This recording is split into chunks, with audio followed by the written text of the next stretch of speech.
era seguramente los más jóvenes en el equipo ejecutivo de Europa. Me daban casi la espalda y decían, ¡ay, qué majete! Suerte que esto lo hemos intentado, no va a funcionar. Y ahora pues es un negocio de más de 1 billón. Me da la sensación de que Microsoft siempre ha hecho lo mismo, ¿no? Nunca ha sido el primero en llegar, pero cuando ha llegado... Sí que vemos empresas nativas de IA que nacen y se van con Microsoft. Y dices, ostras, esto hace 3 años, 4 años cuando entré era impensable. Y es verdad que estamos escuchando cada vez más ese por 10 de productividad. Estaba la semana pasada con el CMO de un unicornio y me decía, mira, tengo 30 personas de marketing, acabo de contratar a un chaval de 20 años, ese chico está haciendo el trabajo de 20. Ponle de 10, 15 años podremos tener pues nuestro propio modelo aquí. Tú a OpenCloud le das una personalidad y te mira el correo, te mira cuando te vas de viaje con tu mujer, cómo se llaman tus hijos, te mira todo. Tiene un track record absoluto de todo. Es contarle tu vida privada y todo a algo que realmente es intangible. Bienvenidos a todos a un nuevo podcast de Release Mode. Hoy tenemos un podcast súper interesante. Vamos a estar hablando sobre innovación, inteligencia artificial, startups y crecimiento. Y pues bueno, como veis aquí me acompaña David, como siempre. ¿Qué tal, David? ¿Cómo estamos? Bien. Y nuestro invitado, un placer, Jaime. ¿Qué tal? ¿Cómo Muchas estamos? gracias por la invitación, un placer estar aquí. Pues bueno, como digo, vamos a estar hablando de innovación y bueno, qué mejor persona que tener a Jaime aquí, que a día de hoy creo que eres el CTO de Microsoft for Startups, ¿no? Para EMEA, Europa, EMEA. Medio Oriente y África. Vale, pues bueno, cuéntanos un poco, pues eso, trayectoria, qué se siente al estar ahí y un poco pues el día a día, ¿no? ¿Cómo estás llevándolo? Sí, bueno, yo soy emprendedor, creo que tengo una carrera bastante poco habitual. Un hecho, por ejemplo, que muy poca gente conoce, yo programé desde pequeño, pero cuando llegó el momento de estudiar la carrera, decidí estudiar periodismo. Mira. Sí. Y me dediqué al mundillo del periodismo siempre estuve estudiando y trabajando, pero durante unos 6-7 años. Luego ahí ya pivoté, hice informática, me reconduje, por decirlo de alguna forma, ¿no? Fui más al mundo emprendedor, al mundo tecnológico. Después de escalar con éxito un par de empresas, sobre todo en Estados Unidos, pues Microsoft llamó a mi puerta y básicamente para montar el departamento de startups en la compañía. Yo que venía también de gestionar partnerships dentro de otra scale-up, pues tanto con AWS como con Google como con Microsoft, sí que era consciente del poder que tenía un hiperescalar en ayudar a escalar estas compañías y entonces pues acepté el reto. Entonces era montar algo desde cero, decidí que sí, era hacerlo en Europa y después de un año de escalarlo, de esa organización, de empezar a coger tracción, que era curioso porque el primer año las startups nos decían, ¿por qué deberíamos hablar tú y yo? ¿No? Si Microsoft no ha tenido interés grande o suficiente en las startups. Entonces, al principio es verdad que fue un poco cambiar el status quo y convencer mucha gente, tanto internamente como externamente. Nos vamos al presente. Bueno, ahora llevo la parte de tecnología a nivel EMEA y básicamente lo que ayudamos es sobre todo más scale-ups y unicornios, pues a escalar tanto a nivel de negocio, dándole acceso a clientes, sobre todo enterprise, ¿vale? O a la base establecida de clientes de Microsoft y también de partners, que en según casos es muy relevante, ¿no? Por el tema de la distribución, pero sobre todo luego también a escalar tecnológicamente, ¿vale? No solamente de entender cómo doy un servicio que en vez de dar servicio a 1000 personas da a millones, ¿vale? Pero también luego hay una parte que a mí personalmente me gusta mucho, que es la parte de coinnovación, que es, ¿vale? Cómo cogemos pues, con un Spotify, con un Factorial y reinventamos su producto o generamos nuevos para ir al mercado de forma conjunta. Y esa parte la verdad que es bastante divertida. Es verdad que los últimos 2-3 años ha sido casi todo, primero ha sido un poco adopción de IA, ahora es más transformación agéntica. Entonces, pues bueno, me considero muy afortunado porque sí que tengo un poco visibilidad de qué sucede en el ecosistema, al menos a nivel EMEA. Y yo creo que eso es para estar en el sector es el momento más emocionante. Qué bueno. A mí me gustaría, Jaime, que nos contaras un poquillo, antes de Microsoft, creo que has tenido un buen bagaje, ¿no? en compañías como Carto. ¿Nos podrías contar un poco cómo ha sido tu vivencia dentro de una startup ahí en el día a día? ¿Qué rol llevabas? Y cuéntanos un poco esa experiencia que creo que puede ser muy interesante. También yo diré, entré en Carto en el momento adecuado y era el lugar correcto. Carto fue a nivel B2B en España la empresa más exitosa, yo creo, en su momento. Y yo entré siendo el empleado 8 o 9, la primera persona a nivel comercial. Y la verdad que todo fue muy rápido. Fue muy rápido porque levantamos Serie A, Serie B, Serie C. Después yo era un chaval y de repente me vi gestionando un equipo bastante grande con gente del doble de mi edad y mucho más preparados y más experiencia. ¿Era tu primera startup? No, ya había estado en más startups Sí. Con distinto éxito. Pero Pero de ese volumen no. No a esa escala. No a esa escala. Entonces, era aprendizaje por mucho prueba y error, también intentar conseguir mentores y también yo soy muy de empaparme en libros, ¿no? Intentar entender qué han hecho otros bien y mal para aplicarlo. Entonces fue espectacular porque abrimos operaciones, bueno, en Estados Unidos ya teníamos, pues las escalamos en Estados Unidos, abrimos operaciones en Latinoamérica, en Asia, también en Norte de Europa. Entonces fue un momento en el que todo iba de cara, no parábamos de crecer, cultura de empresa espectacular, el producto increíble también. Es verdad que era una venta muy, muy, muy técnica y muy consultiva, era muy compleja. Carto era un producto muy complejo de vender, una base de datos geoespacial o una plataforma geoespacial. Entonces era muy complejo. Y escalar eso a nivel comercial era muy complicado. Los que mejor vendían eran... Por el conocimiento, ¿no? A nivel Por técnico. el conocimiento, claro. Necesitabas conocer muy bien al cliente y sobre todo el producto. Y era una venta muy técnica. Entonces los mejores vendedores eran el CEO y luego pues a mí se me dio bien, pero era muy difícil luego pues capacitar a la gente para a lo mejor tener 20 personas vendiendo esto con éxito. Entonces, bueno, nos dimos de bruces muchas veces, quizá fichamos a gente muy rápido. Bueno, errores que es verdad que quizá ahora yo creo que hay mucha más literatura y hay mucha más experiencia, tanto en España como fuera, de cómo escalar una empresa. Cuando lo hicimos nosotros, fue pues hace 12 años, no había ningún playbook escrito. Entonces era intentar cosas y ver qué funcionaba y pues evidentemente muchas iban bien y otras muchas te equivocabas. Total. Nosotros tenemos algo similar y es verdad que ahí ves la importancia de producto con marketing, ¿no? Es decir, cómo consigues que realmente ese conocimiento tan técnico puedas llevarlo al equipo de go-to-market, ¿no? Para que esto pueda escalar, ¿no? Yo creo que ahí es donde está la dificultad porque al final el interlocutor que tienes ahí, no sé quién era el perfil, pero que eran CTOs Sí. o perfiles...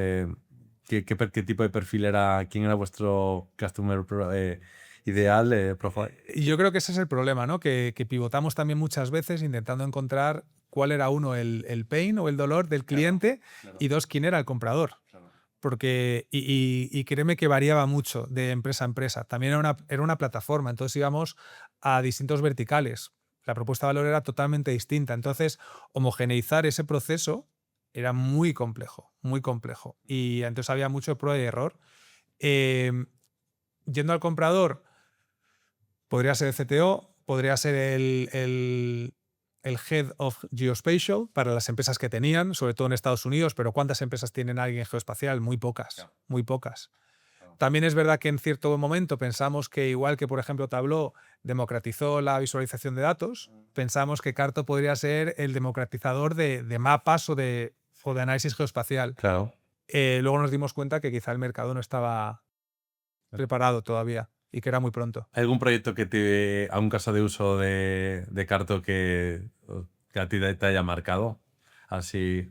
Yo había visto algo no sé si era para algún organismo australiano que para todo el rastreo de incendios y utilizaban Carto. Algo había visto, o a lo mejor lo estoy Sí, inventando. hay varios. Yo te diría si... Bueno, el que tú comentas era el con World Resources Institute, que tenía lo que se llama el Global Forest Watch, que era una aplicación que en tiempo real monitorizaba incendios,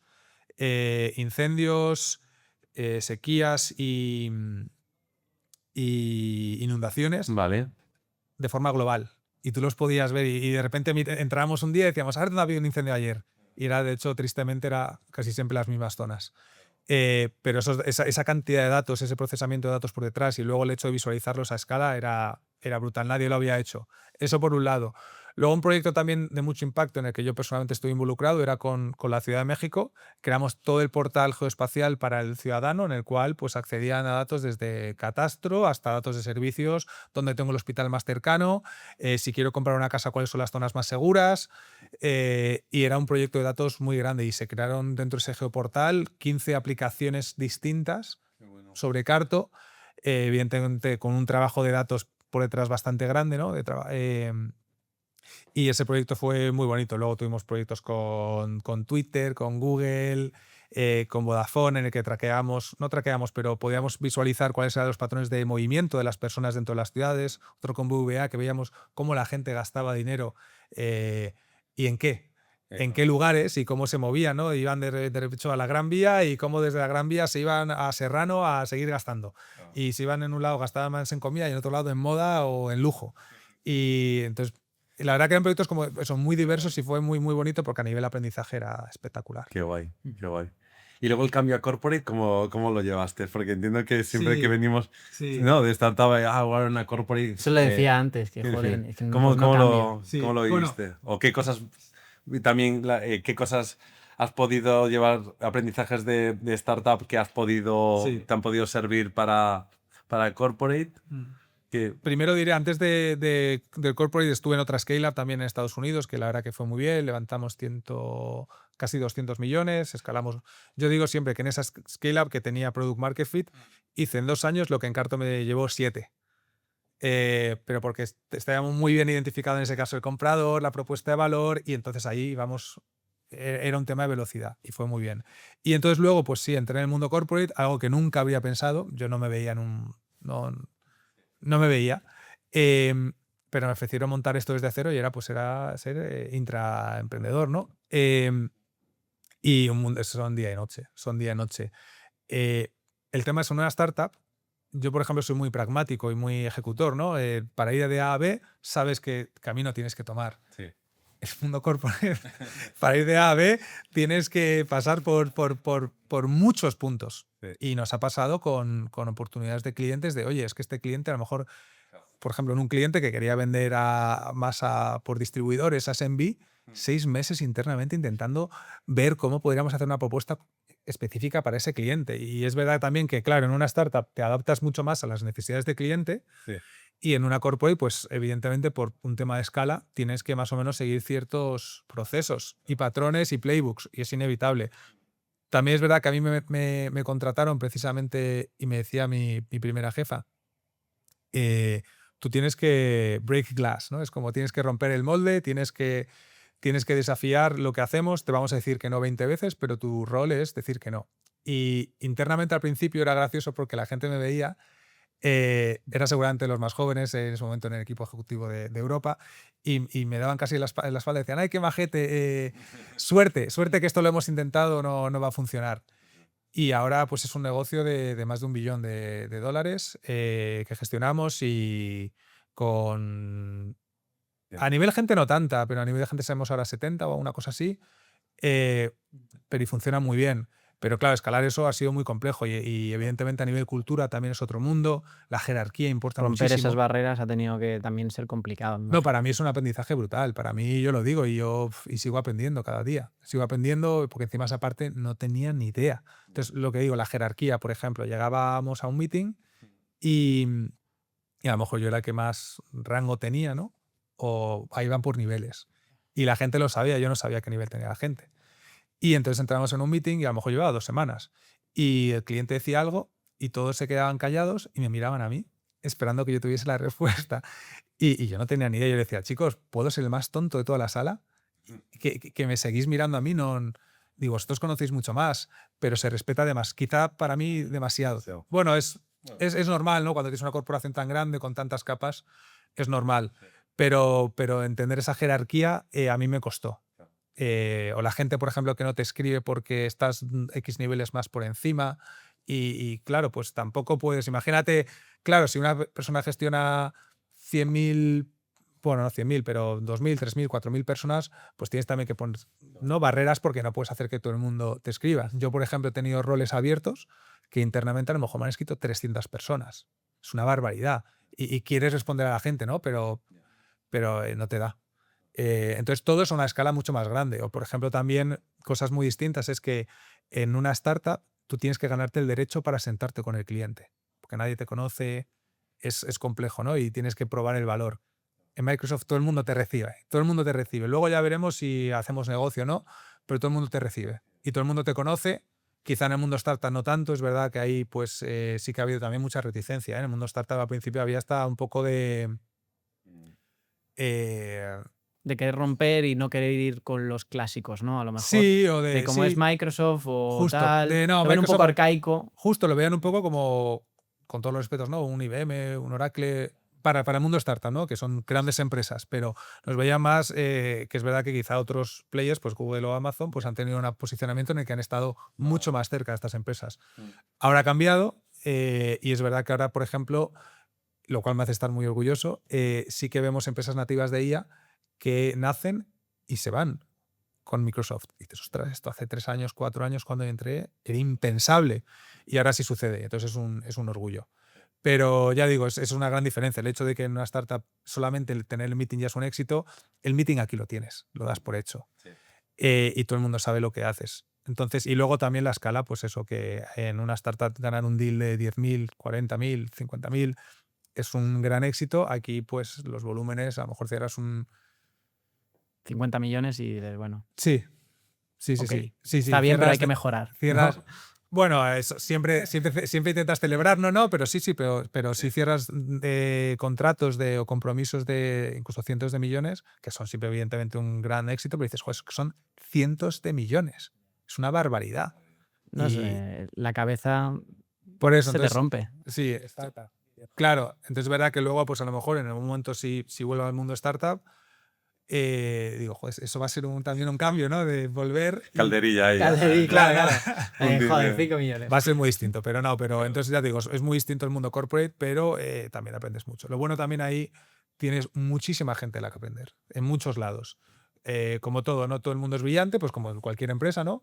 Pero en el mundo startup, sobre todo cuando estás más en el equipo ejecutivo o arriba, llega un punto que como tú también te lo guisas y te lo comes, cuando ya has apurado todos los recursos para aprender y la gente, ya no hay mucho más.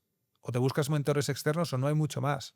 Aunque los retos en principio suelen cambiar, ¿no? En las startups y las etapas. Pero si te mantienes en la misma etapa, llega un punto que no aprendes tanto. Y es verdad que en una corporate puedes estar... No puedes parar, ¿no? De aprender, porque al final es que, lo que digo, siempre va a haber alguien que sepa algo que te pueda aportar o que sepa más que ti. Claro, y luego... Tampoco que sepa más que tú, simplemente que tú estés intentando hacer algo y esa persona ya lo sepa hacer y puedas llegar a aportar tanto él a ti como tú a él. Totalmente. Y luego aparte que también lo piensas y claro, Microsoft, fíjate todas las líneas de negocio que tiene. Desde productividad hasta ahí, hasta infraestructura, hasta anuncios, hasta videojuegos. Tiene GitHub, tiene LinkedIn. Entonces es un campo enorme y lo piensas y claro, cuando luego ves a gente que lleva ahí 25 o 30 años, lo entiendes. También porque es una compañía que cuida muy bien al empleado. Sí. Pero lo entiendes porque hay gente que te dice, yo no he estado nunca en el mismo rol más de 2 años. Entonces puedes hacer toda una carrera, mantener ese hambre, que yo pensaba que no era compatible, ¿no? Tener hambre y mantenerte en la misma compañía tantos años. Pero sí hay, no todo el mundo lo hace, pero sí hay vías de mantenerte intelectualmente estimulado y con retos y actualizado muchos años en la misma empresa. Es que yo creo que va más por ahí, creo que va más por la persona, es decir, si tú eres una persona, y creo que tú lo eres, Jaime, inquieta, con ganas de que no te importa cambiar y estar ahí con esa inquietud intelectual de, venga, ahora vamos a ver esto o lo otro, rompiendo ese status quo que comentas, yo creo que hay una compañía como Microsoft, entiendo que te da la oportunidad de poder ir moviéndote como quieras, ¿no? Luego, obviamente, hay una gran mayoría que te puedes quedar ahí 20 años en el mismo lado, que a lo mejor Microsoft no es tal, pero es verdad que a lo mejor siempre creo que, por ejemplo, un país como España, a veces las grandes corporaciones al final también a veces han provocado estar 20 años haciendo lo mismo, ¿no? Y creo que que creo que son cosas que tenemos un poco que mejorar, ¿no? De ser grande no es lo contrario a tener ese espíritu de startup, de innovar, de estar cambiando constantemente, sino que me convierto en un monstruo y un elefante y me quedo ahí un poco, ¿no? Yo creo que Microsoft, lo decías bien, yo creo que Microsoft ha llegado tarde, pero Microsoft al cloud, pero si miras Microsoft me da la sensación de que Microsoft siempre ha hecho lo mismo, ¿no? Sí. Siempre ha sido nunca ha sido el primero en llegar, pero cuando ha llegado... sí. No. Bueno, en la IA sí que es verdad que está liderando y quizá fue el primero en llegar. También empezó a invertir en IA desde el 2000. Bueno, es que IA es muy amplio, ¿no? También depende de dónde pongas que definas como IA. Pero ya en el 18, por ejemplo, creó sus principios éticos de IA, cosa que nadie lo había hecho antes que nadie.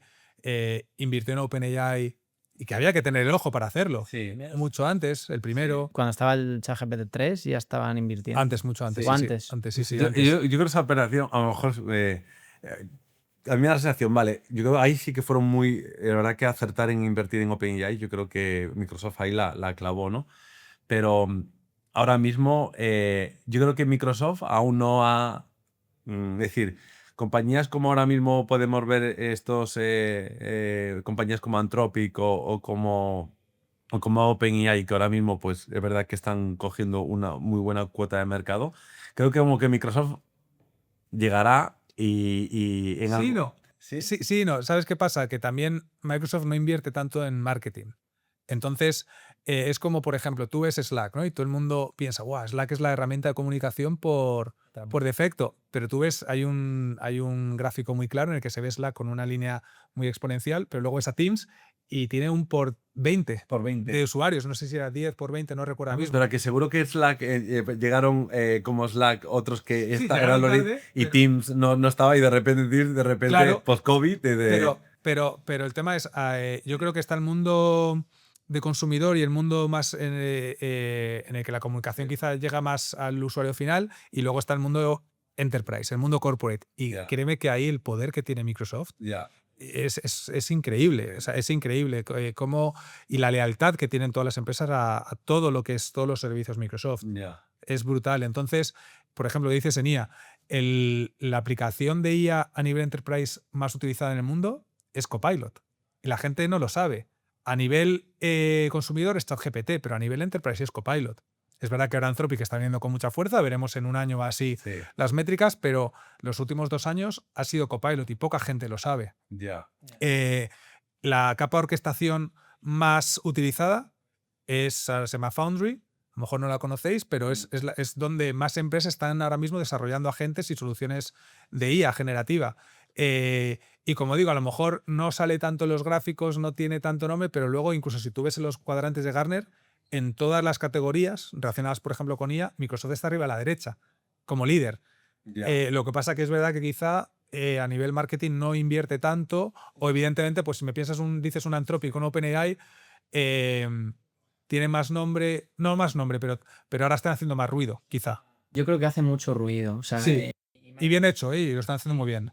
Y da la sensación de que Microsoft, desde el cliente usuario, no empresa, es como que lo que ha dicho Xavi, que siempre hace lo mismo. Pero si tú estás puesto en el sector, te das cuenta que es que siempre están liderando. Yo pienso, o son uno de los que van liderando el sector en cuanto a empresa, ¿no? De enterprise. Y también te diré, has dicho, por ejemplo, antes, sí, hay gente que puede estar muchos años cómodo, pero también la empresa, si te fijas, continuamente se ha reinventado. Uno de los motivos por los que yo, de hecho, entré en la compañía es porque, siendo partner, me regalaron el libro de Pulsa Actualización, que es Kit Refresh, que era la biografía del CEO de Satya Nadella. Yo no lo conocía mucho. Me lo leí y la historia de éxito, o el caso de éxito de cómo dio la vuelta a la compañía y cómo era una compañía de vender licencias a cómo se convirtió en una empresa de cloud pionera y líder en muchos sectores, es espectacular. Y entonces es una empresa en continua transformación. Entonces ves gente que ha estado acostumbrada a vender licencias o paquetes de Office, que ahora está vendiendo cloud, que es totalmente, es otro deporte, por decirlo de alguna forma. Y ahora la gente está vendiendo IA. Se ha hecho, por ejemplo, una decisión muy informada, yo creo muy relevante, que es dar tokens ilimitados a todos los empleados, para que con la herramienta que quieran hagan lo que sea de IA. Y el nivel de capacitación obligatoria que hay de IA es espectacular. Ahora mismo todo es IA en la compañía. Entonces, también al final es una elección. La gente o se actualiza o tiene que dejar la compañía, o es difícil que se quede. Entonces, ahora es IA, veremos en unos años qué será, pero incluso a nivel de agentes, o sea, cada año la empresa se reinventa. Y eso es la verdad que a mí me ha sorprendido mucho. Qué capacidad tiene una empresa tan grande de reinventarse o por ejemplo, cuando salió ChatGPT, octubre, noviembre del 22, como Microsoft dijo, oye, ahora toda la apuesta comercial, toda la apuesta de producto, no solo comercial, pero de producto, es todo en IA. Y ha hecho una apuesta tremenda y al revés, es que está compitiendo y si no es el número uno, está entre los 3 primeros en todas las categorías de IA, modelos, orquestación, infra, todo.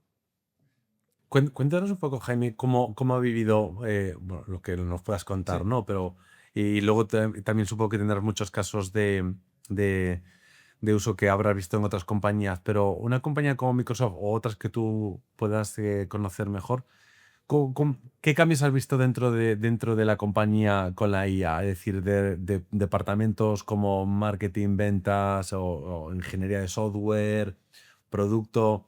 ¿Cómo has visto esta primera fase de adopción de la IA y ahora ya en una segunda fase, ¿no? Donde ya los agentes ya cada vez están cogiendo más fuerza? ¿Cómo has vivido tú estos, no sé, iba a decir estos años, pero sí, esto? Sí, 3 años te diría. Sí. Y yo creo que han sido tres olas, ¿no? La primera es un poco de, oye, la gente tiene más capacidad de acceder a conocimiento de forma rápida. Oye, quiero entender qué ha pasado en este meeting y haz un sumario o un resumen, o quiero entender qué ha pasado con este cliente o X información, ¿no? Es más acceso a información a escala y eso ya de por sí tiene un valor tremendo. Lo segundo es creación de copilotos, ¿no? Pues tengo un proceso y quiero que tú me ayudes en ese proceso, pues ya sea tengo un facilitador en una reunión de Teams que pues me va guiando y me va ayudando a gestionar mejor la reunión, o pues estoy escribiendo código y me ayuda no solo con autocompletado, sino me ayuda quizá con ciertas funciones o ciertas partes del código. Ahora yo creo que estamos en la parte de autopiloto, que es para mí lo más emocionante, ¿no? Y también lo que más miedo da. Y si vemos, me refiero yo, por ejemplo, voy a hablar ahora ya de un caso personal, yo a todo mi equipo, hay un producto quizá que ha pasado también un poco bajo el radar, que es el terminal de GitHub con Copilot, ¿vale? El GitHub Copilot CLI. Es lo más parecido que haya un OpenClaw en un entorno enterprise.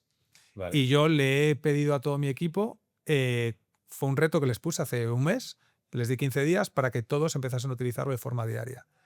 Era brutal en cada one-on-one, en cada reunión de equipo, cómo la gente le brillaban los ojos con la de cosas que estaban haciendo. O sea, cómo estaban automatizando todos los procesos desde directamente preguntarle directamente, porque el tema es que en este caso, pues el GitHub Copilot CLI está no solo conectado a tu máquina, sino está conectado a lo que se llama el grafo de Microsoft, que se llama WorkIQ, que básicamente tiene acceso a todo el grafo de Microsoft, es decir, todas las relaciones que hay entre vosotros dos, o sea, comunicaciones que hay en Teams, en correos, en videoconferencias, transcripciones, todo en OneDrive, toda tu documentación, todo. Y entiende pues las relaciones entre ellos y genera conocimiento sobre ello. Entonces, todo, y luego tú puedes automatizar acciones. Entonces, están automatizando todo y tú puedes empezar y preguntarle, oye, dime 5 cosas que puedo hacer para automatizar y hacer mi trabajo más. O directamente analiza todo mi calendario e identifica cómo darme un 30% más de tiempo a la semana. Y lo está haciendo y te bloquea el calendario. A mí, por ejemplo, mi equipo, pues coge de repente y le dices, dame el daily update. Te coge por la mañana, en este caso a mí, por ejemplo, o según cada uno lo ha configurado de esta manera, por lenguaje natural, te coge, te da todas las noticias. Te deja bandeja de entrada, Bandeja de entrada, te dice, oye, por cierto, no respondiste a David, respóndele a David, que lleva 2 días esperándote. Por cierto, esta propuesta la tienes que enviar hoy y cuidado con el precio, que es lo que más le preocupa al cliente. O sea, el tema es que ya se anticipas. Y el tema es que esto tiene un interés compuesto. Va ganando cuanto más lo utilizas, más te entiende a ti como usuario y más anticipa tus necesidades. Entonces, mi equipo, por ejemplo, que tiene tiene que preparar una demo con un cliente final de X servicios, Sí. antes a lo mejor se tiraba mínimo 2 jornadas, mínimo, de 8 horas preparándola. Ahora en media hora lo tiene. Es una ganancia de tiempo espectacular. Una mejora de tiempo espectacular. Pero desde preparar demos, preparar reuniones. Yo, mira, el otro día estaba en San Francisco, teníamos un evento y me pusieron, no sé si eran como 12 one-on-ones con clientes y algunos yo no los conocía. Y me había cerrado yo 2 horas para hacerlo. Al final no me dio tiempo, me metí en la ducha porque tenía que ir corriendo al evento y le dije, oye, por favor, prepárame un dossier con toda la información de los 12, solo dije esto, de los 12 clientes que tengo, dime qué puntos hay que tratar, porque había un brief también, Ya. dime qué puntos tengo que tratar, pónmelo en formato HTML y mándamelo al correo.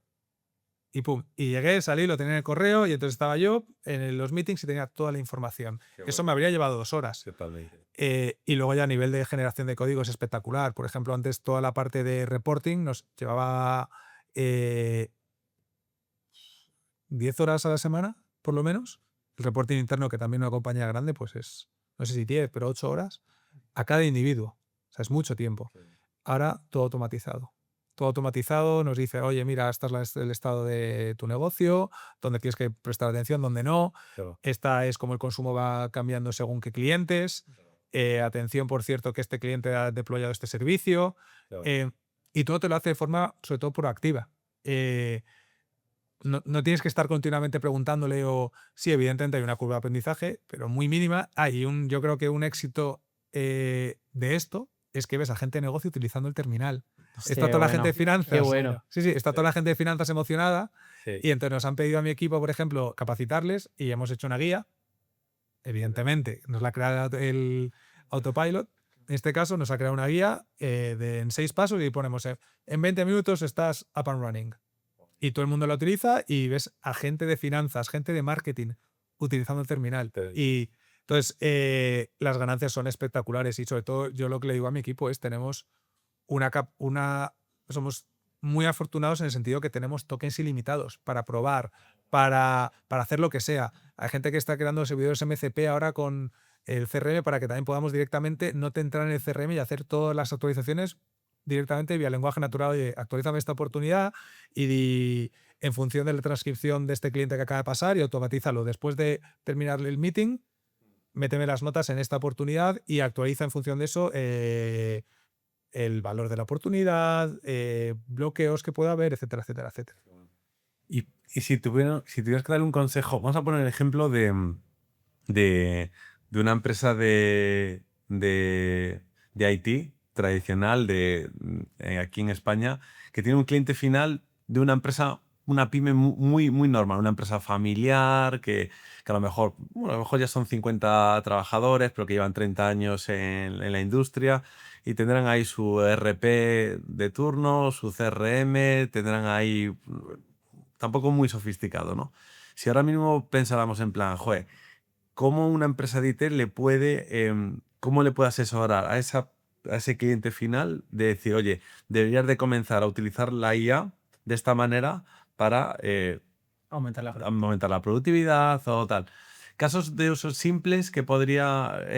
claro, a mí me viene un montón ahí a la cabeza, ¿no? Pero ¿cómo estas compañías que aún están totalmente vírgenes, aún no han tocado nada? El típico stack tecnológico, claro, comentabas con Microsoft, claro, si ya solamente tener tu data warehouse y ya tener la estructura de datos bien montado que es muy importante porque conectas ahí y ya las relaciones ya las tienes. Pero ellos tendrán toda la información un poco más dispersa. ¿Qué recomendación le daría? ¿O qué casos de uso crees tú que deberían de empezar por A, B y C? Yo te hago una pregunta, te la devuelvo. Pongamos que ellos son capaces de contratar a un Accenture, a un Deloitte. ¿Cómo lo harían un Accenture o un Deloitte? Pues supongo que le cobraría primero haría un assessment. Le haría Le haría un análisis, ¿no? Sí, para entender. Una auditoría, ¿no? Yo creo que, por ejemplo, cuando hablamos de las pymes, donde hay una oportunidad muy grande es en tener por ejemplo, un CTO como servicio o un jefe de IT como servicio, no copiloto, un autopiloto Vale. directamente que sea capaz de entender cuáles son las necesidades de ese negocio, potencialmente por vertical o no, ahí ya depende, y hacerle ese assessment que le haría un Accenture, pero quizá de forma más optimizada y en menos tiempo entender su negocio lo suficiente como para entender cómo poder optimizarlo o cómo transformarlo digitalmente y qué servicios necesitaría. Vale. Hay que evidentemente desarrollar ese copiloto, que ahora mismo el hecho de desarrollar el producto no es tanto la diferenciación, ¿no? Yeah. Pero es cómo piensas en cómo diseñas la arquitectura de ese sistema, a qué fuentes de datos lo conectas, si es que tiene o si no.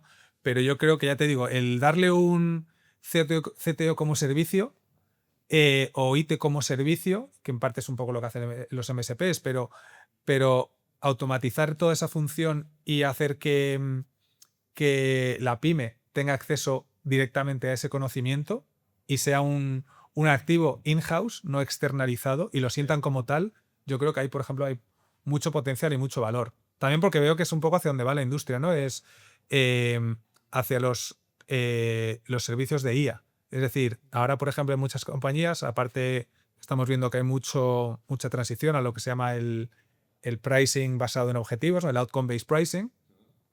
Hay muchas empresas que, por ejemplo, lo que hacen es, oye, yo vendo al usuario final. Es decir, ahora ha salido, por ejemplo, una en Silicon Valley que lo que te vende es el NDA para equipos de ventas. Y te dice, no, yo te voy a reducir el tiempo de ventas porque no tienes que estar esperando a un abogado que te revise el NDA junto encima al cliente, el NDA o el MSA o MSA o términos y condiciones, etcétera. No, yo te lo gestiono y yo te doy el resultado. Te doy el resultado final.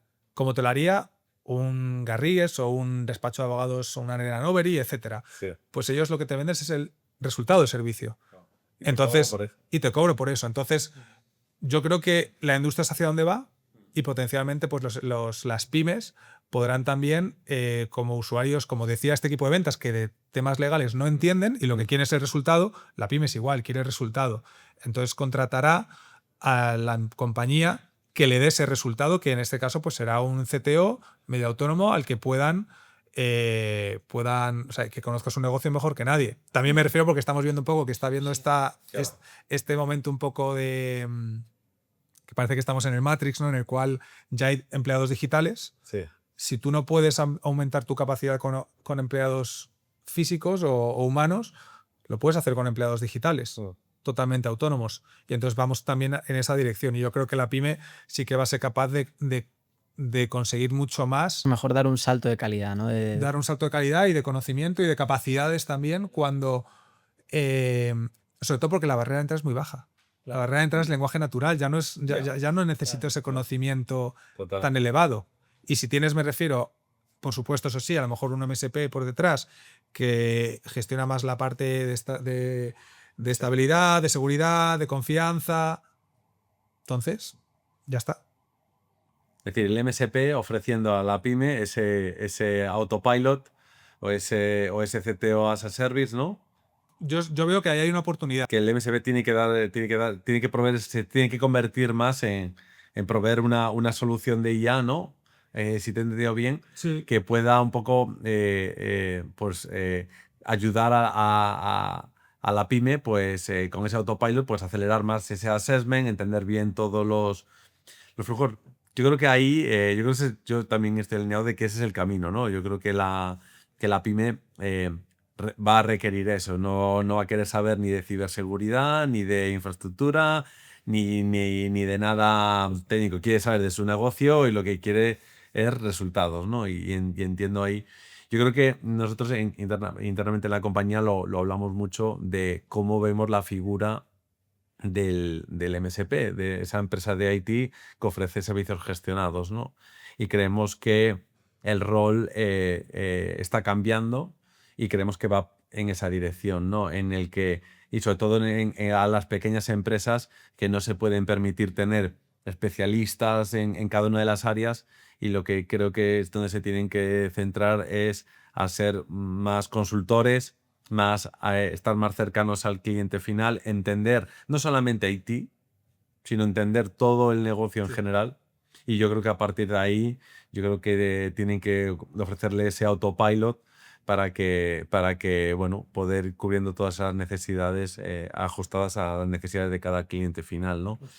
Yo creo que creemos que ese está claro que ese es el camino. Hay otros que dicen que el MSP desaparece.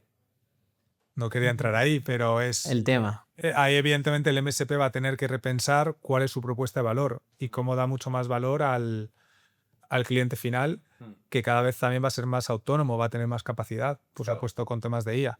Se tiene que actualizar. Yo pienso que es o innovar o morir. O sea, un poco. Si, como has dicho tú, David, si no empiezan a hacer otras líneas de negocio relacionadas con él, o sea, con la que ya tienen, y intentar ver qué pueden llegar a aportar, y también con un presupuesto que la IA te permite ajustar, que es lo bueno, porque la pyme no se puede permitir pagar contratos muy, muy gordos. Tiene que ir ajustadito y que tú, como MSP, le puedas sacar una rentabilidad y un beneficio. Entonces yo pienso que ahí va a aportar muchísimo y me ha gustado mucho lo de CTOs as a Service, también CISOs as a Service, ¿no? En Sí, ciberseguridad, por que ejemplo, nosotros sí, estamos o bastante SRE metidos. as a Service. Sí, o sea, al final final son servicios que estos agentes o en general, como dices tú, con una barrera de entrada muy baja, y si además te empiezas a formar y a tratar y a trastear un poco, vas a poder montar cosas que antes eran prácticamente impensables. Claro, y si al final tú te comunicas con ese agente como tú te comunicarías con a lo mejor con tu persona de IT por Slack o por Teams o por WhatsApp y tiene ese mismo nivel o grado de interlocución y al final funciona igual de bien, no va a haber mucha diferencia en el servicio final. Totalmente. Y cambiando un poco de tema, Jaime, ahora mismo, si tú ahora arrancaras una compañía desde cero, nativa digital, a hacer, no sé... Ahora sería nativa de IA. Nativa de IA. Claro, nativa de IA, ya no digital. Eso ya está totalmente. Pero a partir de cero, en el que vas a tener que desarrollar solo, vas a hacer un producto y vas a hacer tal, ahora mismo, ¿qué organigrama tú tendrías en la cabeza? No sé, imagínate que fueras a arrancar como un carto desde cero o una otra compañía de tal. Ahora mismo, a nivel de organización de equipo base, para poder escalar, no sé, llevarla, no sé, a 10, 100 millones, el primeros 10 de 0 a 10 millones, ¿qué equipo crees que hace falta? Y te hago un poco la pregunta porque no paro de leer, en el otro día leía, no sé si era LinkedIn, que por ejemplo había unificado el rol del backend con el del frontend y el de QA, y no sé si hasta metía el PM y ahora quedaba como el product engineer, y ya no, porque cada vez como que se van aglutinando, se van simplificando los roles. Tú ahora mismo, si partieras de cero, ¿qué tipo de roles contratarías para poder escalar esta compañía? Lo primero, antes de entrar en el tipo de roles, diré que sí, evidentemente vemos que también, entiendo que lo veréis vosotros también, la métrica número uno que ven los inversores es eficiencia en el capital, ¿no? Y sobre todo es revenue por empleado. Las empresas que ahora mismo tienen mayor revenue por empleado, o sea, en un SaaS tradicional, antes era un 240, al menos en Estados Unidos, era 240.000 por empleado, en un SaaS tradicional. En empresas nativas de IA está siendo 2 millones. Está siendo un por 10 por empleado, ¿vale? Y ese es el nuevo techo o el nuevo estándar, perdón, el techo, el nuevo estándar. Y lo va a ser dentro de muy poco, ¿vale? En el que todo el mundo se va a mirar. Entonces, dicho eso, por ejemplo, te comentaba José, la semana pasada estaba con uno de los inversores de una empresa llamada Crew AI, ¿vale? Básicamente, Crew AI, básicamente crean una plataforma de orquestación de agentes. Son 40 personas, pero ellos públicamente se anuncian que son 400. ¿Por qué? Porque cada empleado... Porque cada empleado, cada empleado tiene tiene 10 agentes. Entonces son capaces de hacer lo que una persona podría hacer, pero por 10. Y es verdad que estamos escuchando cada vez más ese por 10 de productividad. Otro ejemplo, antes de entrar ahora y responderte, otro ejemplo. Estaba la semana pasada con otro, el CMO de un unicornio, y me decía, mira, tengo 30 personas de marketing, acabo de contratar a un chaval de 20 años que ha generado un enjambre de agentes para generación de contenido, están haciendo un rebranding, todo, dice, y ese chico, que encima es el más joven del equipo, está haciendo el trabajo de 20. De 20, una persona sola. Entonces sí que es verdad que vemos que cada vez una persona, y sobre todo aquellos que sean capaces también estamos viendo un poco un cambio de paradigma de que hasta un individual contributor va a ser un manager, pero un manager de agentes, ¿no? Entonces, estamos yendo un poco hacia ese paradigma en el que cada vez más la gente va a tener que entender cómo amplificar su impacto mediante agentes. Dicho eso, en cuanto a roles, o sea, está por ver, ¿no? El CEO y el CTO. dice, ¿no? Que está por ver la Y el empresa. CTO, cuidado, que te le haces a service también el CTO. También. Hombre, se está comentando, ¿no? Que está por ver la primera empresa de 1 billón con un empleado. Bueno, ya lo hubo, ¿no? Bueno, sí, el de OpenCloud, Si no fuera una foundation, ¿no? Y esto si no fuese open source, sí, si lo hubiese monetizado, posiblemente. Bueno, pero el billón entró, ¿no? El billón entró. Por eso, entonces ahí ya lo tienes. Claro, evidentemente aquí hablamos de temas técnicos y yo creo que es un tema de escala, de en qué fase necesites, pero yo creo que sí es importante lo primero diferenciar entre negocio y la parte técnica. Creo que en negocio se puede cada vez más, se puede meter operaciones, se puede meter marketing, se puede incluso meter recursos humanos. También creo que cada vez más, bueno, esto es más la gran empresa, estamos viendo cómo incluso el recursos humanos se está mergeando con IT, porque lo que están viendo es lo que quieren mapear son capacidades en la empresa. Es, oye, yo quiero una capacidad X, ¿quién lo va a hacer? ¿Humano o digital? O agente, ¿vale? Pero bueno, yendo de nuevo a tu pregunta, perdón, yo diría la parte de negocio sí tiene que estar más o menos unida, ¿vale? Y ahí pues sí se puede, me refiero, a generar agentes para que gestionen ciertas partes, hasta el punto en el que quizá ya necesites un experto en cada cosa, experto humano.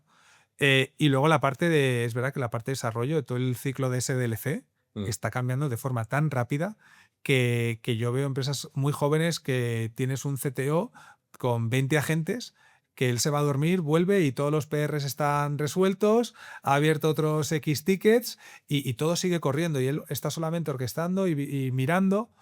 ¿Qué pasa? Todavía estamos en una etapa de madurez, Claro. pero estamos en el peor momento, entre comillas. O sea, nunca va a haber un peor momento a nivel de desarrollo de software que ahora, porque solo va a mejorar. Y es verdad que software quizá es el sector más determinista y más impactado, por lo tanto, por la IA. No sé si visteis el reporte que sacó Anthropic pues era básicamente un informe en el cual decía cuáles son las industrias más impactadas por la IA y el grado de penetración de desarrollo de software era sin duda el más impactado y el grado de penetración es el más grande. De hecho, el 50% de los casos de IA agéntica, ahora mismo, 50% a nivel global, son en desarrollo de software, porque es donde más retorno se está viendo. Entonces, pues pueden ser desde agentes de QA, agentes de testing, agentes de SRE. Todo el ciclo de desarrollo de software se está reinventando. Entonces, sí creo que evidentemente hacen falta distintos perfiles. Sí. Pero no sabría ahora mismo decirte cómo... Pero el rol cambia, ¿no? Es decir, dentro de la parte técnica, nosotros estamos aquí viviendo internamente y entiendo como otras compañías, pero es verdad que ya a veces una persona, incluso de UX, tiene un conocimiento claro del producto aquí más dirigido y tal, que de repente veo que es capaz esa persona de poder hacer el trabajo de front y de back. Y otro de back, es decir, que ya a veces me cuesta. Es decir, al final lo que veo es, mira, una persona que tenga claro lo que a nivel de producto lo que hay que hacer y entiende bien las necesidades del mercado, a qué target vamos, cuál es la experiencia de usuario que se quiere. Es decir, entiende bien cuál es el tipo de producto que hay que hacer. Yo creo que a mí ya me da igual si es una persona de backend o de frontend, porque ya hemos desarrollado flujos de automatización desde incluso, bueno, antes ya veníamos desde un Figma hasta que se pone en producción, toda la automatización de lo que es el prototipado a todo lo que es ya la implementación en producción. Eso ha pasado de un 0% de automatización y ahora que puede estar en un 60-70%, y en backend empiezas ya a tener desde el PRD que tenía ahora y ya llegas a... Entonces, claro, te das cuenta que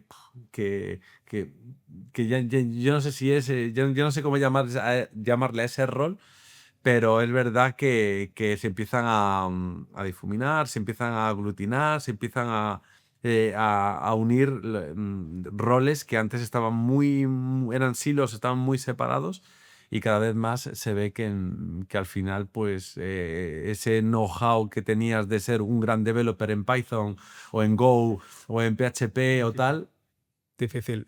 Te diré dos datos, ¿no? O dos ejemplos. Uno es, sí que cuando hablo con CTOs, muchos lo que están haciendo ahora mismo es simplemente reducir número de especialistas. Por ejemplo, el otro día uno me decía que tenía 20 personas en diseño y UX y ahora lo he automatizado todo con agentes, que eso, cogen Figma, que de hecho tiene un servidor MCP, lo conecto, lo genero en código y ahora mismo tiene 5. Ha pasado de 20 a 5. Entonces yo creo que está reduciéndose los equipos para ver dónde está el límite, ¿no? Y todavía pues es una ¿Cuánto puedo tirar de agentes? Sí, exacto, es una fase de experimentación. Pero y luego lo que sí veo también, esa es una parte, la otra es que estamos en estamos en una fase todavía de experimentación y lo que a mí me dice todo el mundo es estamos experimentando con todo tipo de herramientas. Estamos experimentando con GitHub Copilot, pero igual con Cloud Code, con Cursor. No hay una estandarización todavía y por lo tanto no están muy definidos qué tipos de roles son necesarios y creo que de aquí a un año cambiará mucho, pero sí que es verdad que muchos roles muy especializados, pues eso, el SRE, por ejemplo, pues en vez de un equipo de 20 SREs que están el fin de semana despiertos toda la noche, lo tienes automatizado. Y si te cae un servicio, pues lo levanta igualmente. Entonces, yo creo que todavía en un año veremos un poco las consecuencias, pero sí que es verdad que estamos viendo como dices tú, una difuminación, una centralización y consolidación de los roles que da respeto, por lo menos. Totalmente. La gente se tiene que poner, yo creo que un poco en contexto de lo que estamos viviendo y reaccionar. Yo pienso que si no, ahora mismo un desarrollador o una persona que, como dice David, que era muy bueno en algo, se tiene que adaptar. Porque es que si no, por cómo están yendo las cosas y por sobre todo al final lo que estamos hablando de rentabilidad, esa persona va a tener algunos problemas. Yo a veces digo como que me da envidia, siempre buscar la justificación, ¿no? Pero dices, claro, yo creo que ahora mismo no hay pocas personas que digan, no, yo no quiero saber nada de IA. No, claro. todo el mundo quiere saber todo de el mundo IA, ¿no? quiere Y obviamente hay mucha gente que le pregunta, dice, ¿tú utilizas la IA? Y seguramente que el 99 va a decir, sí, yo utilizo la IA. Ya, pero ¿cómo la utilizas? Vamos a ver cómo la utilizar, ¿no? Y yo creo que el tema es que el día a día, al final, una compañía que ya existe, que ya tiene un producto, que ya tiene tal, meterle la velocidad real que tienes que meterle de IA para realmente sacar los mayores beneficios te implica pues un sobreesfuerzo que tiene que convivir con tu día a día. Que yo a veces siempre decimos, estamos aquí a veces empujando cuadrados cuando realmente alguien tienes aquí una rueda maravillosa que este lastre te está quitando una gran oportunidad, ¿no? Y a veces digo, joder, ¿cómo molaría empezar de cero, no tener nada? Y digo, irías como nacer nativo de ya es brutal. Claro, es brutal, ¿no? Tienes una ventaja competitiva muy grande, ¿no? Yo lo veo sobre todo en empresas de SaaS que están intentando transicionar a convertirse en agénticas. Es un dolor porque tienes mucho legado en el código y no es fácil y entender qué parte puedes automatizar versus qué parte no, qué dependencias tienen los distintos servicios. Y sí que es verdad que la velocidad a la que tú ves que las empresas de IA nativas están desarrollando y sacando producto y sacando features es espectacular. De hecho, ahora hay este nuevo mantra en Silicon Valley que habla del 2-year startup, o sea, de la empresa de 2 años, en la cual antes tú para tener un éxito eran 7 a 9 años. Ahora en menos de 2 años, con IA agéntica, tienes un éxito. Bueno, este tipo de... Sí, bueno, sí. Han sido meses, semanas, sí, pero... Sí. Pero estás viendo cómo la fase de consolidación o éxito está sucediendo en 18 meses. Product Market Fit, 3 a 6 meses. Entonces los ciclos están aportando muchísimo. Y sí, las empresas que no tienen ese legacy, evidentemente va mucho más rápido. Hay una anécdota, por ejemplo, está la empresa, no sé si la conocéis, Legora, ¿vale? Pues es como Harvey, ¿vale? Pues es una solución agéntica para despachos de abogados o trabajo legal. Que Harvey también ha tenido ahí un bajón importante, ¿no? Parece ser como que... Bueno, cuando Anthropic anunció su framework para agentes, todos, las acciones de LexisNexis bajaron no sé cuánto porcentaje, muchas, pero aún así hay mercado y hay oportunidad para todos. Y pues esta empresa Legora la historia mola porque es un tipo de 20 años. Un tío de 20 años que no tenía la experiencia como abogado y montó esta empresa que es como un Harvey, ¿vale? Agentes para trabajos legales, que también es una de las... Ramas que se va a ver afectada, ¿no? En la parte legal, sin duda, ¿no? Y consultoría, o sea, desarrollo, consultoría y legal, ¿no? Y atención al cliente. Y atención al Yo te cliente. diría esas 4 van a cambiar mucho. Y este tipo, sin ningún tipo de conocimiento previo y sin conocimiento ni técnico ni de montar empresas, montó esta compañía y ahora acaba de levantar la serie D, 550 millones, pues ahora ha levantado 800 millones. Tienen ya una valoración de, creo que eran 6 billones, perdón, una cosa así. Y yo me reuní una vez con él y le digo, ¿y tú cómo ganas a Harvey? Oh, esto no sé, es público. No, pero vamos, le pregunta, ¿y tú cómo, no a Harvey, pero ¿y tú cómo ganas en el mercado? Me decía, soy más rápido que nadie. Dice, yo desarrollo más rápido, voy a mercado más rápido, distribuyo más rápido y así es como gano. Y es verdad que ese es el playbook de las empresas agénticas a día de hoy. Son las que van más rápido a mercado. Entonces, como dices tú, si tú tienes un equipo de 300 ingenieros, pero que les cuesta sacar nuevo producto, una funcionalidad más rápido, de hecho, lo que estoy viendo también, muchas empresas de SaaS lo que están haciendo es, te crean un squad distinto, 5 personas, para sacar productos agénticos y mantienen producto con el ritmo normal, pero van montando algo en paralelo. Es que la gente no para. O sea, la gente no tiene jornada laboral. Sí. ¿No? Claro, y encima si tienes agentes que trabajan por ti, no es broma, 24/7. Es que es tener como una persona que tú estarías asumiendo pues una carga de trabajo, que al final esa persona pues también tiene que cogerse vacaciones, 24/7 y sin parar. Sí, yo creo que hay un poco lo que también ha mejorado mucho es que a veces montar toda esa orquestación de agentes antes tenía una complejidad que La sigue teniendo todavía. la sigue teniendo, pero como se va, Sí, va se va bajando y... Pero al final la formación yo creo que va aumentando. Si tú te quieres formar en inteligencia artificial y sobre todo en cómo poder construir todo esto, yo creo que la información es más accesible que hace 5 años o bueno, o menos, o 3 años, ¿no? O sea, ahora está ya más bajada. Sí. A ver, yo creo que al final tiene que haber o sea, la gente tiene que repensar también todo su modelo de negocio. No solamente es producto, es modelo de negocio, es incluso qué métricas. Mira, creo que es una parte clave. La gente sigue mirando uso, seeds. Eso quizás es el mundo antiguo. Eso no aporta tanto valor. Ahora la gente lo que mira es, vale, ¿qué resultados es dado? ¿Vale? Entonces estamos viendo un modelo de uso a modelo de resultados. Ya. Que eso acojona Acojona. tomar esa decisión. Es decir, cambia tu estrategia de pricing y vete a esa, en plan. Sí, pero fíjate que una empresa como yo creo posiblemente para mí top 3 que han hecho la mejor transición de SaaS agéntica es Intercom. Intercom es un monstruo, es enorme. Y de hecho fueron de los primeros que empezaron ya a trabajar primero con OpenAI y luego también con nosotros. Sí.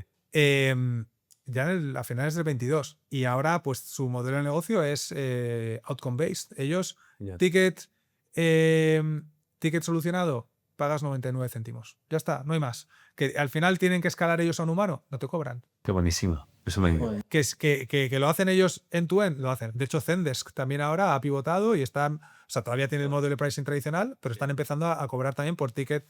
Oye, caso que yo te soluciono, caso que tú me pagas y ya está. Y es verdad. A éxito, ¿no? A éxito. Entonces, y es verdad que eso también, la barrera de entrar en una empresa es mucho más baja, porque el valor es mucho más claro. Tú en un SaaS, sí, voy a ayudarte a ser más productivo, voy a ayudarte a... Es más ambiguo o más difícil de medir porque hay muchas variables, ¿no? Pero si tú, ya te digo, es cuántos contratos te reviso, te escribo, o cuántos NDAs te gestiono, o cuántos tickets te hago. Tiene mucho sentido. Al final las empresas es verdad que estamos viendo que la sensibilidad al precio es mucho más baja, porque el valor está ahí. Sí. Igual que cuando tú pagas a una consultora, sabes que vas a tener que hacer un desembolso y, bueno, y más inmediato, ¿no? Sobre todo el valor. O sea, también, exacto. Porque al final cuando tú pagas en una buena consultora dices, bueno, me lo va a hacer bien. Aquí es, no, te lo estoy haciendo ya rápido, bien y pagas por eso. Sí, entonces, ahí evidentemente luego también pues hay un tema ya de observabilidad, trazabilidad, para asegurar que ese resultado se ha conseguido de forma correcta, pero estamos yendo hacia ahí. O por ejemplo con Sierra ahora también, que es un unicornio en nada, en un año o menos. Ellos, oye, que te hacen un upsell o cross-sell de tus servicios, te cobran que no. Ya está. Fíjame, ¿qué consejo le darías a...? Porque todo esto de lo que hemos hablado lo hemos mencionado varias veces y es algo jodido, que es verdad que esta eficiencia lo que está provocando es que muchas personas, si no se adaptan, pues van a perder su trabajo, ¿no? ¿Qué consejo le darías a un familiar que sale de la empresa porque se produce esa eficiencia dentro de IA? Es decir, es decir, creo que yo veo aquí un problema grave que, ¿sabes? No, en plan, oye, la IA esto va a reducir los puestos de trabajo. No, yo creo que sí a corto, Sí, puede ser. no a medio, ¿no? Esto al Sí, final es como sí, sí, siempre, sí. ¿no? Pero esta sí que va a ser, esta yo creo que va a ser de las más duras, que seguro que peor que la revolución industrial en su momento. Pero ¿qué consejo le darías a alguien que realmente, pues, que, bueno, se ha quedado fuera y tiene que volver a meterse en el mercado? Que se forme. Que se forme, porque ten en cuenta que el ratio de aprendizaje ahora mismo es una curva totalmente exponencial. Esa es Sí. la velocidad que va. Si tú te quedas aquí, Ya. cada vez el gap la distancia va a ser mayor. Entonces tú tienes que estar muy cerca de la curva siempre. Ya. Entonces, pero para estar cerca de la curva tienes que estar reinventándote, aprendiendo, aprendiendo. Y si no lo haces, te vas a quedar fuera. Como digo, ese gap va a ser cada vez mayor. Evidentemente también depende de la industria, Sí. pero lo primero que le dirá a cualquier persona es fórmate, estate a la última. Que no tenga suscripción de Copilot. Bueno, compañero de ChatGPT, sí, de lo que Ponte... y ponte, evidentemente, no es solamente poder tener una conversación con un chatbot o ChatGPT, es mucho más allá. Intenta crear algo, intenta pensar cómo puedes tú dar 10 veces más. También cuál es tu propuesta de valor, qué conoces más y qué puedes dar. Y voy de nuevo al chico de marketing que hablaba antes, de 20 años, tiene mucha menos experiencia que todos los demás y está dando y hace el trabajo de 20 personas experimentadas.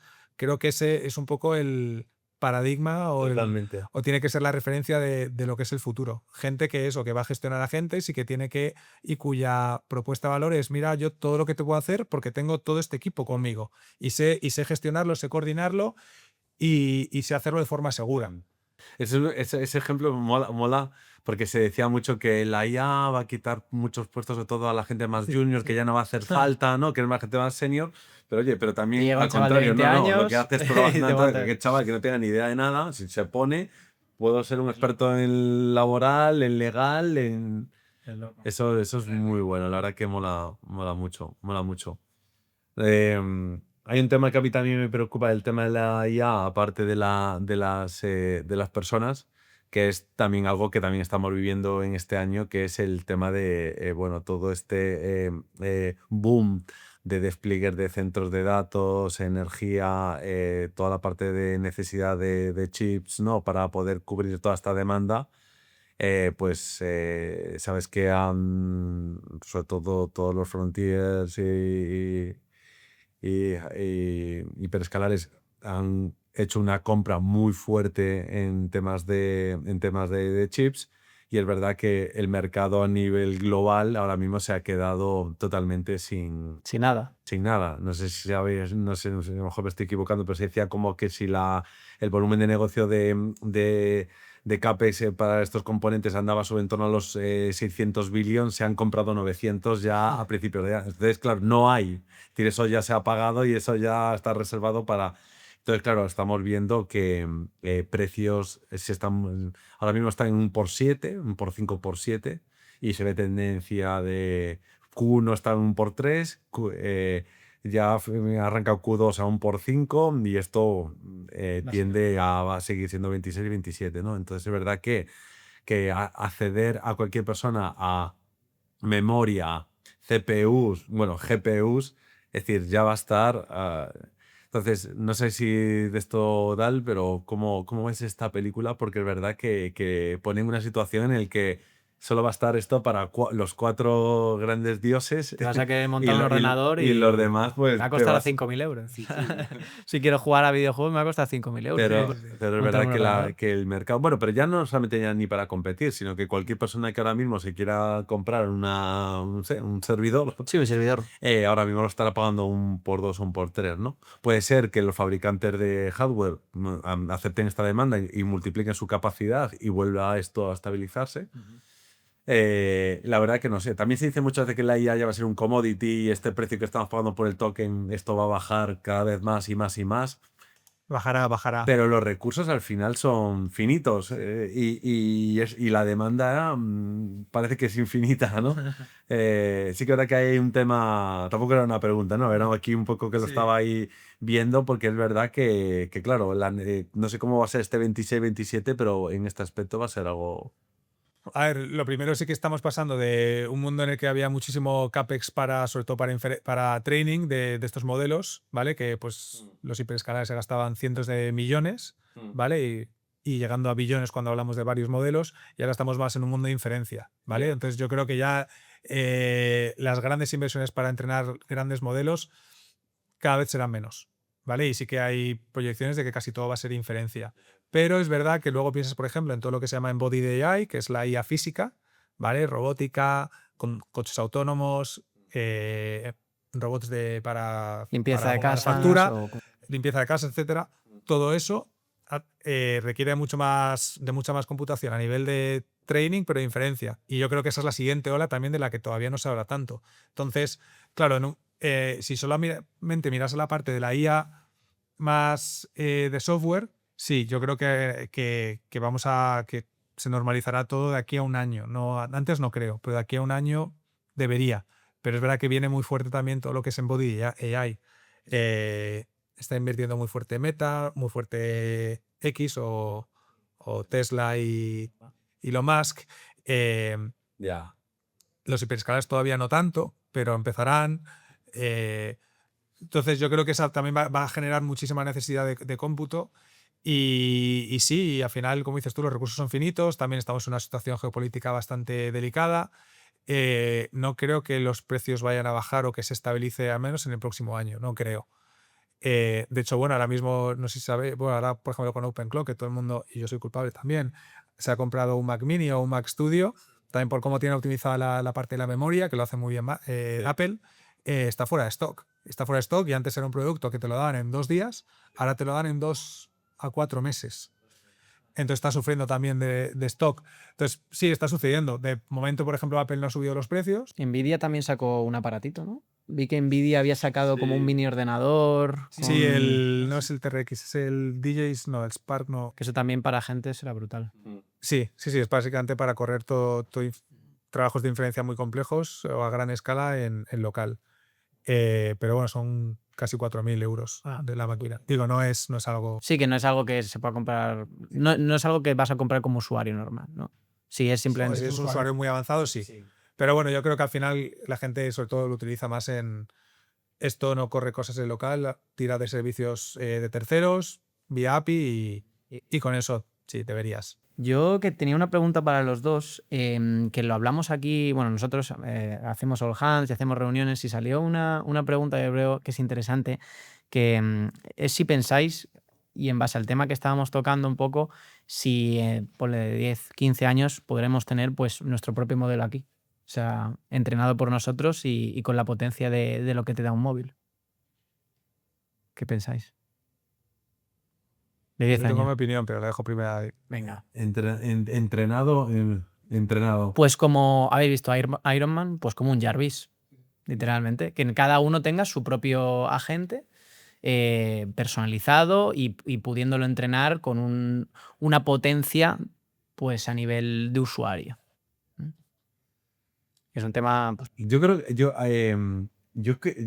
que sí. Es decir, creo que al final el tiempo, cada vez los modelos se van a ir optimizando y yo creo que estas necesidades irán cada vez a menos y yo creo que es factible que el cómputo que te pueda dar un dispositivo sea capaz de hacerlo. o no sé si será híbrido y ciertas cosas podrán ir en nube y otras cosas serán en local. Yo creo que será más híbrido que 100% el dispositivo. Lo que sí que veo es que pienso más en la soberanía, pienso más en la seguridad, Claro. en la que creo que al final lo que vamos a ir es que yo voy a tener mi modelo y le voy a dar todo, pero todo es todo de mí, todo es todo. mis hijos,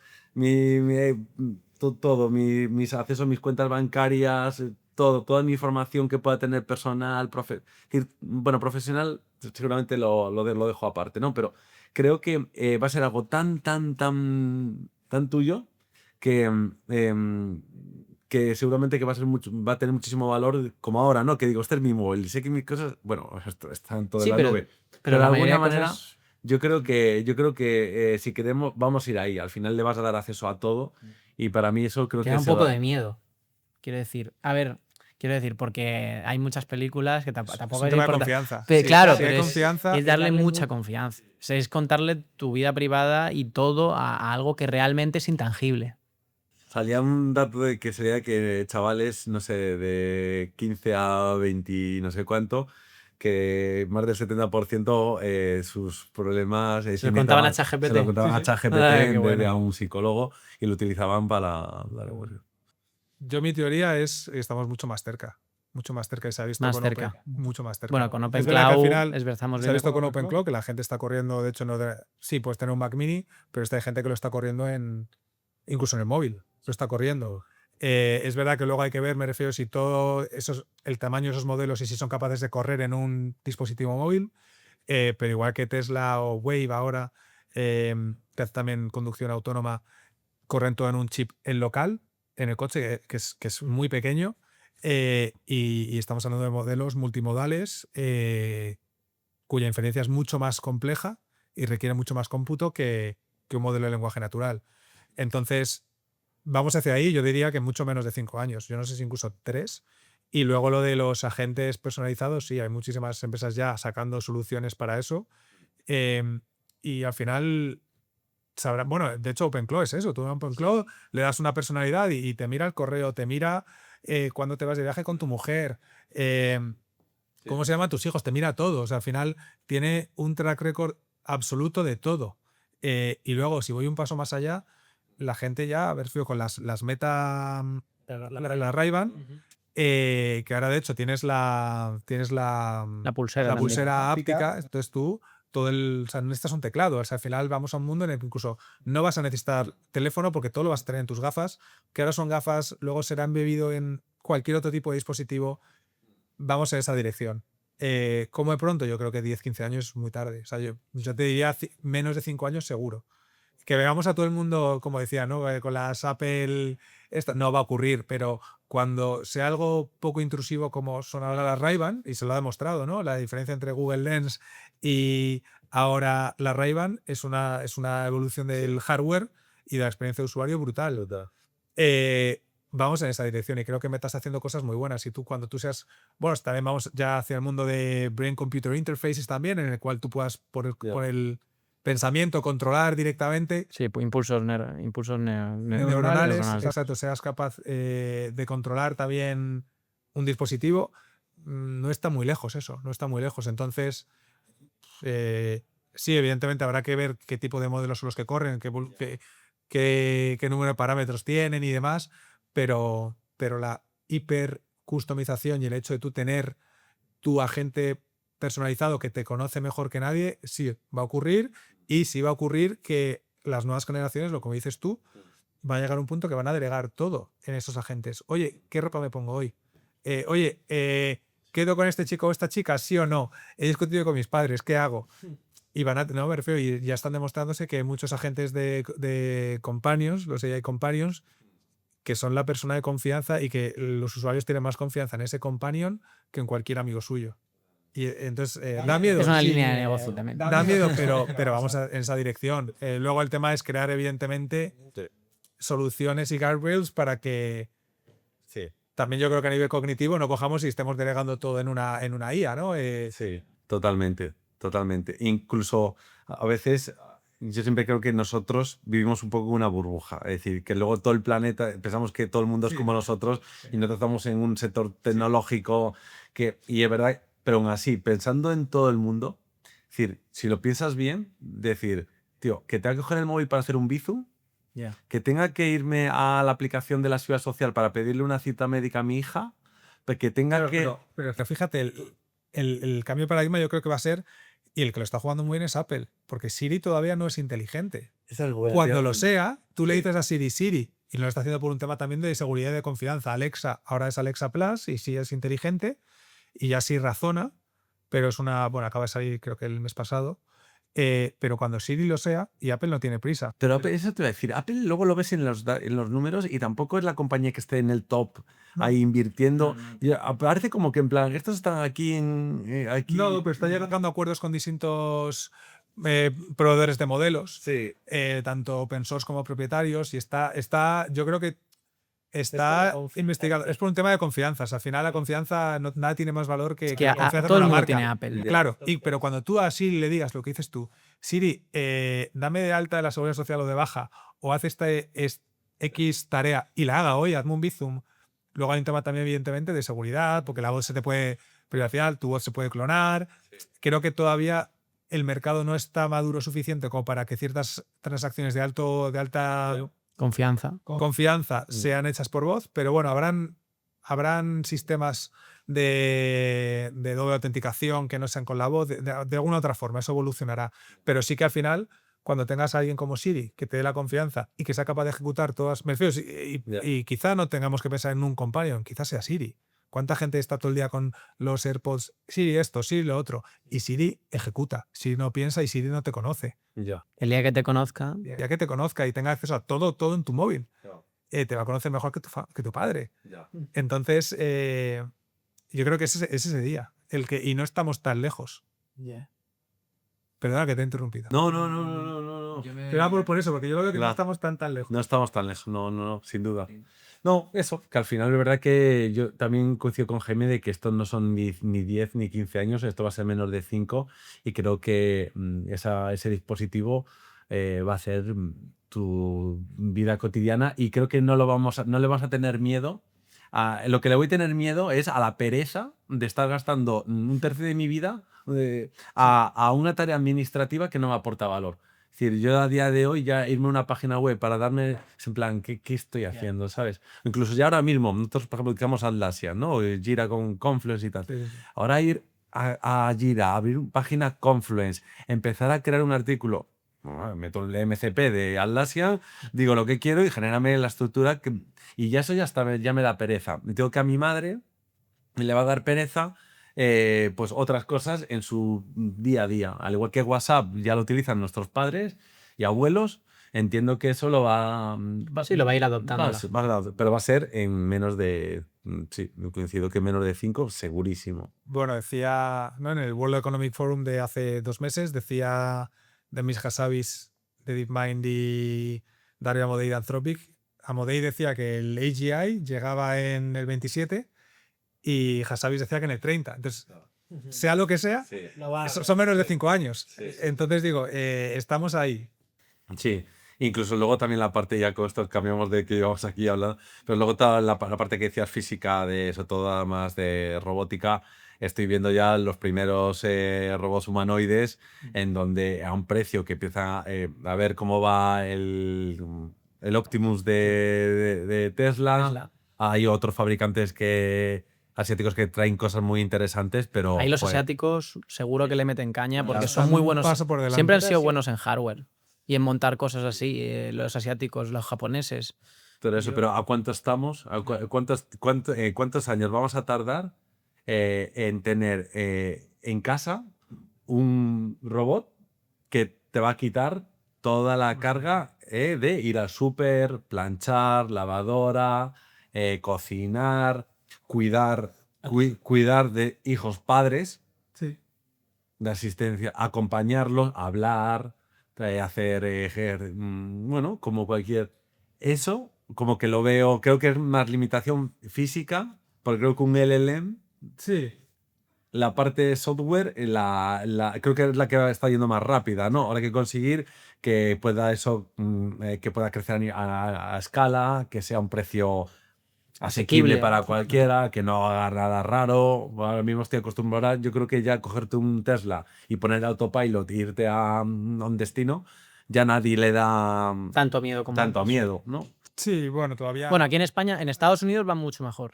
Sí, depende. Había un comentario muy bueno de Elon Musk que decía que creo que era al año habían 1 millón, al menos a nivel global, 1 millón de muertes por accidente en coches. Y decía, si yo soy capaz de reducirlo en un 10%, o sea, perdón, si soy capaz de reducirlo hasta un 10%, ¿será la gente capaz de asumir que hay 100.000 muertes al año por coches autónomos? No. Ni 10.000.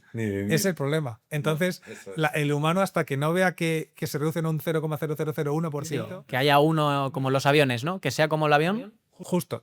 De hecho, en la semana pasada se presentó una empresa muy interesante que básicamente lo que hacía era contrato en humano. Es una plataforma para agentes en la cual es como un TaskRabbit o no voy a decir, sí, bueno, un globo. Básicamente tú contratas a un humano para que a lo mejor te vaya a recoger un objeto de A a B. Y eso ya está sucediendo. Entonces, sí, le están y no sé cuánta pasta levanta esta empresa, pero es una plataforma para agentes para contratar humanos. Yo pienso que esta conversación que estamos teniendo, que por cierto está siendo una locura, o sea, a mí me está flipando. Claro, mi madre, ¿cómo lo va a ver? Es que mi madre no sabe, o sea, le voy a decir que se vea este podcast porque va a flipar, ¿sabes? Directamente. Va a ver como, al final es lo que has dicho tú, nosotros estamos muy puestos, pero la gente cuando realmente esto baje al pueblo, como has dicho tú, en 2030, 2027 va a flipar, ¿sabes? Y muchos de nosotros ya lo preveemos de que vaya a pasar. Que va a ser como WhatsApp.